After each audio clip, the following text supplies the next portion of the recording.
देवळी आश्रमशाळेत आषाढीनिमित्त वारकरी दिंडीचा उत्साह.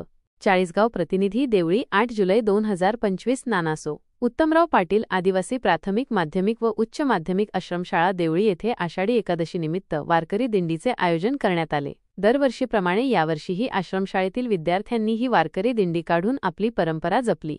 दिंडीतील पालखीचे पूजन संस्थेचे अध्यक्ष श्री कैलासबापू सूर्यवंशी, संचालिका माईसो जयश्री सूर्यवंशी, सचिव आदित्य सूर्यवंशी आणि संचालक श्री ऋषिकेश सूर्यवंशी यांच्या हस्ते करण्यात आले. या दिंडीमध्ये आश्रमशाळेतील विद्यार्थ्यांनी विठ्ठल रुक्मिणीसह विविध संतांची व वारकऱ्यांची वेशभूषा धारण केली होती. विद्यार्थ्यांनी आकर्षक देखावे आणि दिंडीमध्ये विविध नृत्ये सादर करून उपस्थितांची मने जिंकली.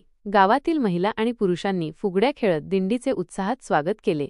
यावेळी शाळेचे प्राचार्य श्री सतीश पाटील, मुख्याध्यापक श्री तुषार खैरनार, सर्व शिक्षक शिक्षकेतर कर्मचारी, विद्यार्थी, पालक आणि गावातील ग्रामस्थ मोठ्या संख्येने उपस्थित होते. कार्यक्रमाच्या यशस्वीतेसाठी शरद सूर्यवंशी, दीपमाला जाधव आणि भूषण बहिरम यांनी विशेष प्रयत्न केले. कार्यक्रमाचे सूत्रसंचालन सागर बोरसे यांनी केले, तर दादासाहेब दाभाडे यांनी उपस्थितांचे आभार मानले.